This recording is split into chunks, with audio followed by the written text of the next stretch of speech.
What's good, y'all? Jude, aka Soul Gamer, back again, and I'm back with another video, another tutorial I'm gonna do. Um, I'm actually been kind of revamping the mods that I have installed on my GTA copy.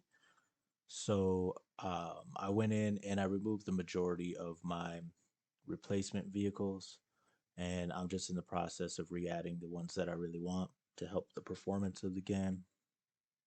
I figured that since I'm already doing it, might as well just go ahead and make a quick tutorial video on how to install replacement vehicles since we've already done the add-ons.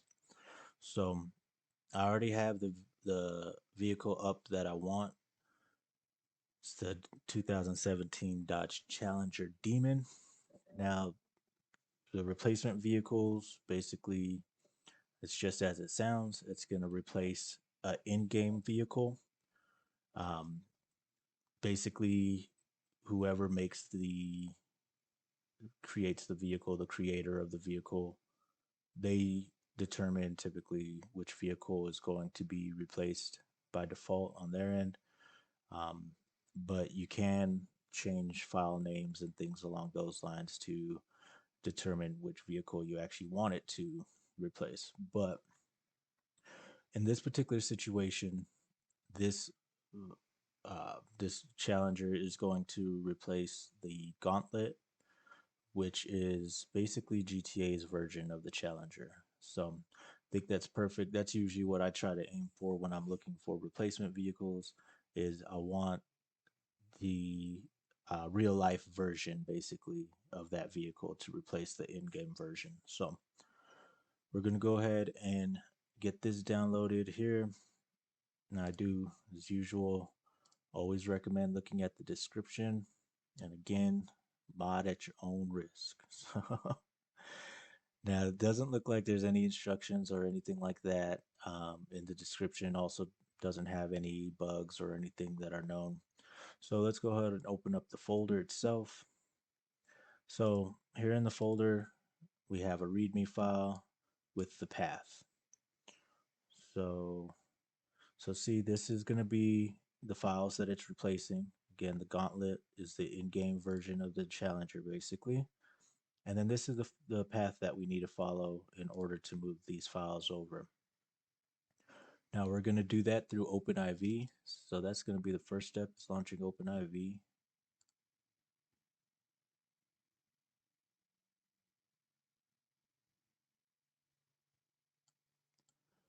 Okay, and then we're just going to follow that path. So first we go to mods, then we go to X64E, and then levels, GTA 5, and then vehicles. So basically what we need to do is just move these files over to this folder. Now the thing is, where it gets kind of tricky is it's not going to let us move these files directly from this folder that we just opened up here. See, if I highlight them, try to drop them, I get that error message, unable to add these files. So what you first have to do is extract these files to another folder, or you can add them to your desktop. Just to keep things a little organized, I like to create a new folder. I'll name it after the car or the download.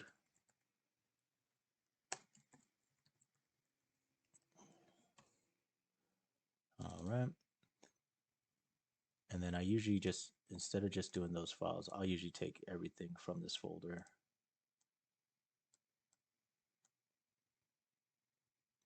Okay. Now you have them moved over to another folder or to your desktop. Now you should be able to highlight them and drag and drop them. Now, if you notice, the screen did a little jump. Usually that's an indication that the files did move over successfully, but there is a way that you can always verify that. Now, if you double click on the first file, typically, what that's going to do is open up basically the texture or the model that's being installed.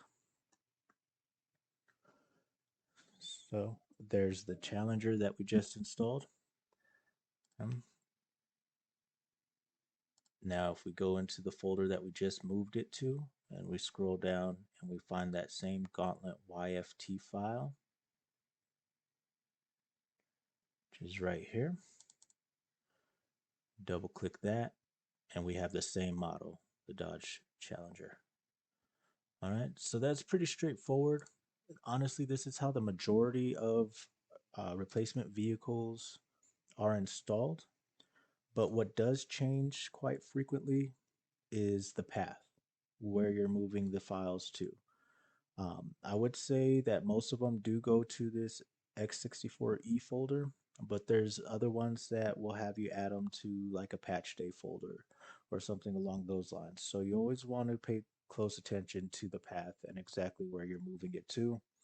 Also, some of them are a little bit more intricate and have additional items such as, like custom parts, or you might have to go in and adjust a text file for the speedometer to work properly, things like that, custom tires, custom wheels, things along those lines.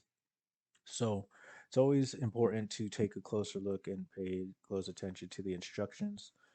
Maybe we could find one of those later on down the line and do a more intricate add-on, or I'm sorry, more intricate replacement installation. But for the most part, most replacement vehicles are going to be installed uh, via this same very method. Again, it's just going to be the path that often changes. So now that we got it installed, though, let me go ahead and get Grand Theft Auto started up, and we will test it out. We'll spawn the vehicle and make sure that it is installed properly and working properly for us. All right. So one other thing I forgot to mention before we start up the game is most vehicles, at least on GTA 5 mods.com, they will indicate up here whether or not it is a replacement or add-on or both. In some situations like this one here, it doesn't say which one. So again, that goes back to always checking the description. That's for the first place that I would turn to. But here it doesn't necessarily specify. Well, it does say replaces Gauntlet here. I guess I didn't see that earlier. So yeah, in the description it does tell us in this one. But if it doesn't say in the description, sometimes you just have to download it and look at the files, and that would be the best way to tell. So I made the mistake of only looking for replacement vehicles that only said replacement in the title at the beginning. And I missed out on a lot of vehicles because some of them just simply won't say that, but they are replacement vehicles. So when in doubt, check the description. If there's nothing there, then just download the file and take a quick look. You can always delete the file after. So, all right, let's go ahead and test out the game now.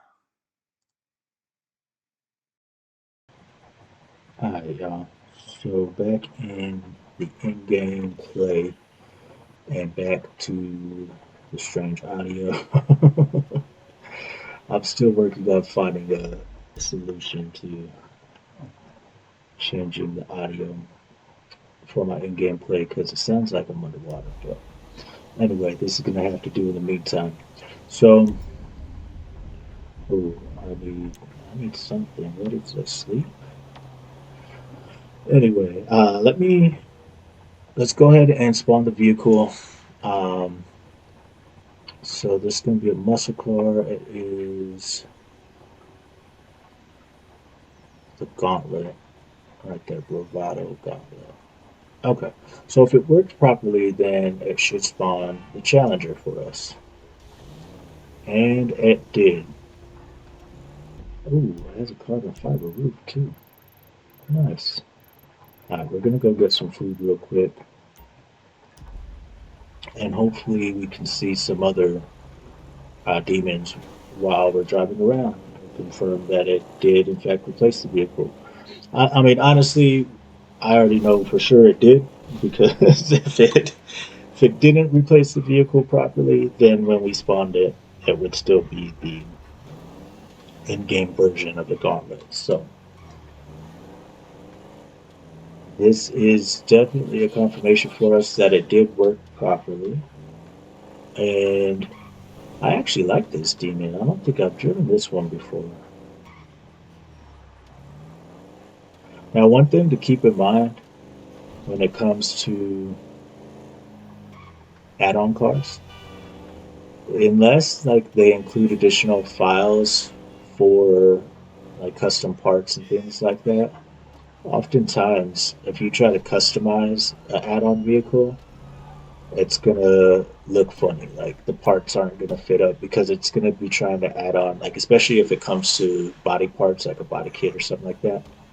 They're gonna be trying to add on parts from the original Gauntlet, which obviously is not the same model. Oh damn! I need to go. I guess I need to go get some sleep. Um, So yeah, they're going to be adding on parts from the original Gauntlet that are obviously not going to fit properly. So that's the only thing that I recommend keeping in mind when you do. Oh, there's one cruising by right there. So we know for sure that the the replacement did work for us. And as I mentioned, that's the only thing that I would keep in mind, especially if it's a car that likes to spawn customized a lot during the game. Yo, what's this chick doing, bro? Yo, what do I have loaded that made her fall through the road? Oh, damn. Man, I never get enough of this game. This game is so wild, and mods just make it that much better. But anyway, what I was saying is, if you replace a vehicle that is often spawned customized in the game, then sometimes it will be spawned and look real funny because the parts are just not fitting. So it's just one thing that I would recommend keeping in mind if you are going to be adding a lot of replacement vehicles is that custom parts may not always work with them. So, but alright, so I hope you enjoyed that tutorial. Hope that gives you a good idea of how to install add-on vehicles, or not add-on vehicles, replacement vehicles. If you like the video, please press like and subscribe to my channel. It would be greatly appreciated. Come back with more videos, more tutorials, and definitely more gameplay.